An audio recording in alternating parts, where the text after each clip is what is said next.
Ush. Iya, iya, iya, iya.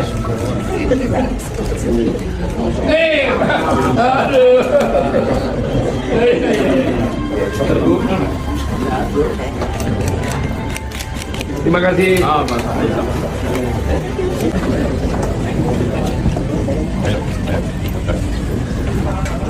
Banyak, Pak.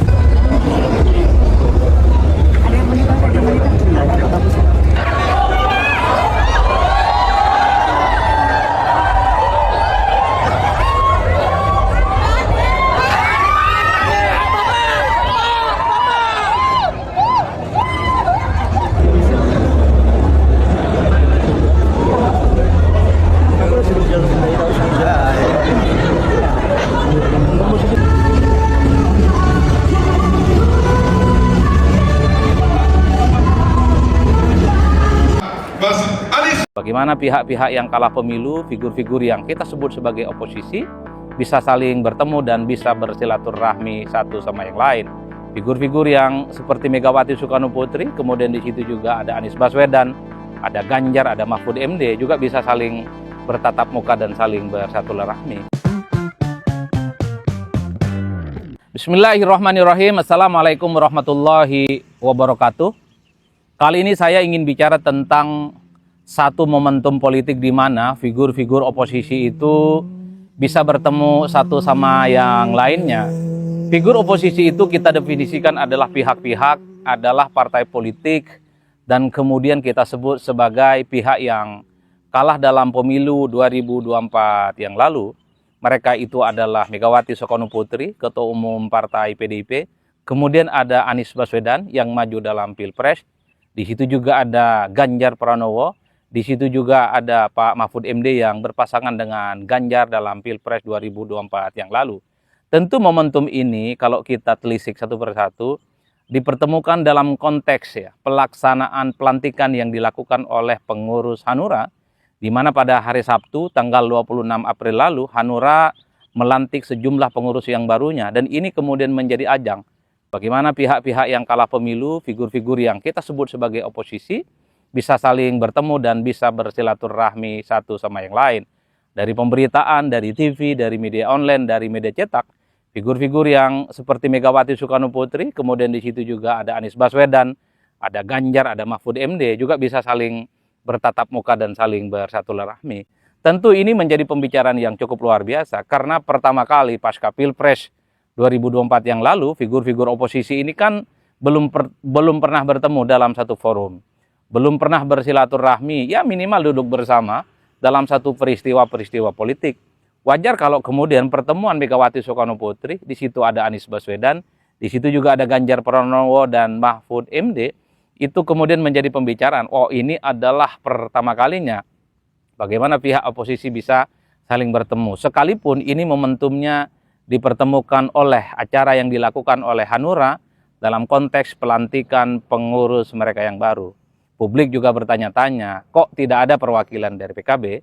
Bukankah dalam Pilpres 2024 yang lalu, PKB, Ketua Umum mereka, Muhaimin Iskandar, itu juga menjadi bagian dari koalisinya dengan Anies Baswedan. Termasuk juga kok tidak ada, misalnya partai seperti PKS, yang dalam pemilu 2024 yang lalu juga mendukung Anies Baswedan.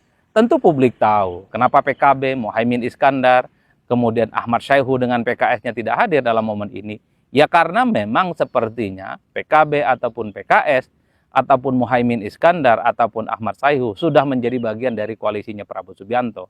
Jadi yang disebut dengan oposisi kali ini adalah mereka yang bukan hanya karena kalah dalam pemilu, tapi mereka yang per hari ini secara dohir secara fisikly berada di luar kekuasaan tanpa harus menjadi bagian dari koalisinya pemerintah kali ini.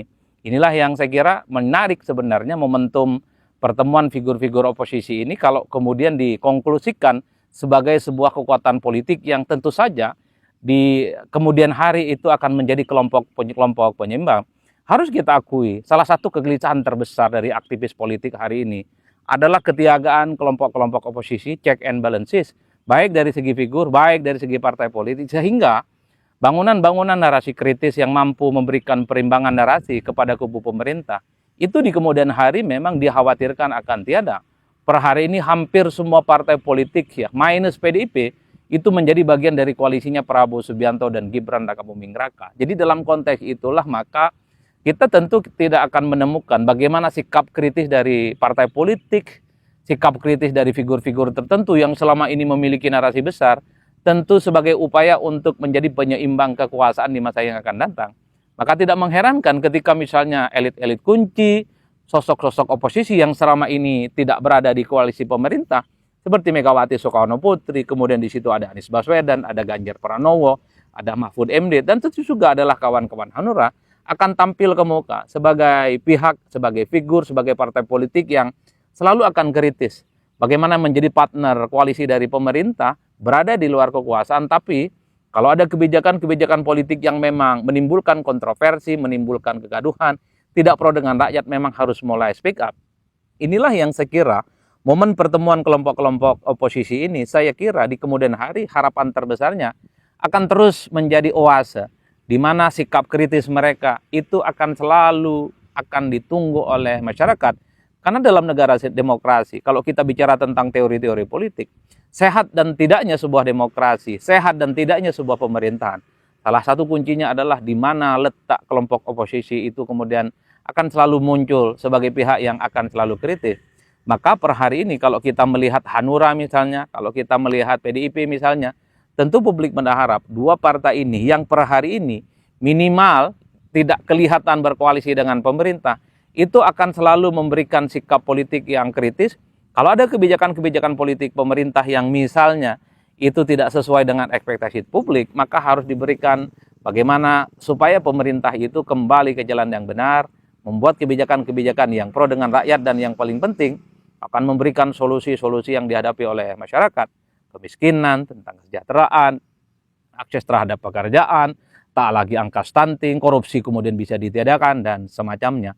Hal-hal yang semacam ini tentu itu akan lahir jika kelompok-kelompok kritis, kelompok-kelompok oposisi itu kemudian solid dan terlembaga menjadi kekuatan politik yang penyeimbang. Ini tentu harapannya. Di luar partai politik, figur seperti Anies Baswedan, figur seperti misalnya Pak Mahfud MD, itu akan selalu memberikan narasi-narasi yang konstruktif. Jadi tentu publik berharap, sekalipun tak lagi menjadi orang penting di negara kita, hanya sebatas mantan calon presiden dan mantan calon presiden Anies Baswedan, Mahfud MD, termasuk Ganjar Pranowo, per hari ini memiliki pemilih yang cukup loyal. Jadi setiap statement-statement mereka terkait dengan keputusan apapun pemerintah, statement-statement mereka pastinya akan diikuti oleh para pengikut mereka yang per hari ini masuk solid. Harus kita akui misalnya, pengikut Ganjar itu pastinya ya dalam banyak hal sedikit banyak pasti masih ada. Jadi apapun yang kemudian disampaikan oleh Ganjar pasti akan diafirmasi, diamini, dan mungkin akan disupport oleh para pendukungnya sekalipun dalam Pilpres 2024 yang lalu kalah. Artinya apa? Sebagai sebuah sikap kritis dan penyeimbang di luar kekuasaan, orang seperti Ganjar itu perlu untuk bicara ke publik. Meski pada saat yang bersamaan sikap Ganjar tentu tidak bisa dilepaskan dari sikap politik dari PDIP. Tentu pada saat yang bersamaan ya, ada yang disebut dengan sikap oposisi pribadional. Siapa mereka? Sikap oposisi individual ataupun sikap oposisi pribadional, ya tentu kita harapkan lahir dari Anies Baswedan dan Mahfud MD. Dua orang ini per hari ini tidak memiliki partai politik, tidak memiliki siapapun, tidak merepresentasikan siapapun. Wajar kalau kemudian Anies sekalipun kalah Pilpres, Mahfud kalah Pilpres berpasangan dengan Ganjar. Publik berharap setiap statement-statement, perilaku politik mereka, kemudian apapun yang diekspos melalui media sosialnya, itu adalah narasi-narasi yang kemudian menyehatkan dalam konteks bagaimana memberikan narasi yang seimbang, check and balance, sebagai upaya untuk memberikan bagaimana narasi-narasi politik itu yang tidak hanya 100% dan tegak lurus dengan pemerintah. Tentu harapannya adalah kelompok oposisi dan kritis ini adalah sesuai dengan ekspektasi publik. Katakan benar kalau itu benar, katakan salah kalau itu salah. Kulil haqqu walau kana murrad. Itulah kelompok oposisi, itulah kelompok aktivis yang sesungguhnya. Artinya apa? Sekalipun ada kecenderungan seluruh kekuatan politik hari ini menjadi bagian dari koalisi pemerintah, tapi orang-orang yang saya sebut sebagai pihak oposisi, figur oposisi ini, sekalipun kekuatannya tidak terlampau dominan, sekalipun kekuatan politiknya tidak mayoritas, tapi ingat, oposisi itu bukan soal kalah menang, bukan soal mayoritas dan minoritas, tapi sebisa mungkin statement-statement, perilaku, dan pernyataan politik apapun Dia harus mampu menjelaskan bahwa apa yang disampaikan adalah sebagai upaya untuk mengoreksi kepada pemerintahan. Karena ada satu dalil dalam politik, kekuasaan yang tanpa kontrol, dia cenderung abuse dan cenderung disalahgunakan. Kekuasaan tanpa kritik, kekuasaan tanpa oposisi, maka akan kemungkinan akan menjelma sebagai sebuah pemerintahan dan kekuasaan yang tanpa kritik. Dan tentu kita tidak mau pemerintah dan kekuasaan di masa yang akan datang anti kritik, dan semua orang tutup mata, tidak peduli, sekalipun ada kebijakan-kebijakan yang tidak sesuai dan kebijakan-kebijakan yang tidak pro dengan rakyat. Dalam konteks itulah peristiwa momen politik ketika tokoh-tokoh oposisi, figur-figur oposisi, partai-partai oposisi bersatu bertemu dalam momen yang dilaksanakan oleh Hanura beberapa hari yang lalu. Itu adalah momen sebenarnya untuk membangun kesadaran kolektif, consciousness kolektif, membangun identitas kolektif sebagai pihak outsider, sebagai pihak kritis, sebagai pihak oposisi, berada di luar kekuasaan dan kemudian akan tampil ke muka, akan memberikan perimbangan setiap langkah politik yang dimiliki oleh kekuasaan hari ini, setiap perilaku politik kekuasaan hari ini. Kalau dia itu... Halo teman-teman, berjumpa bersama saya di Politik Dangi. Ya, kalau kita lihat pertemuan Anies Baswedan dengan tokoh-tokoh oposisi ya, seperti Megawati, Ganjar, Mahmud di acara Hanura kemarin ini mengisyaratkan bahwa pihak-pihak oposisi ini akan semakin kuat dan kompak, teman-teman ya.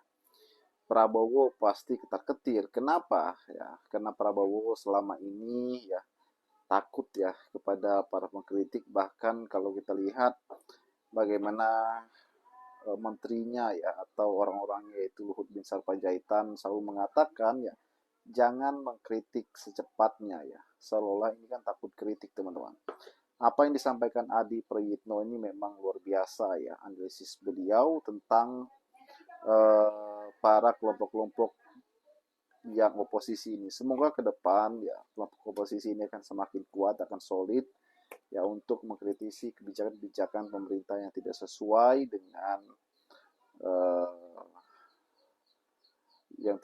dengan apa yang masyarakat butuhkan ya. Bagaimana menurut kalian?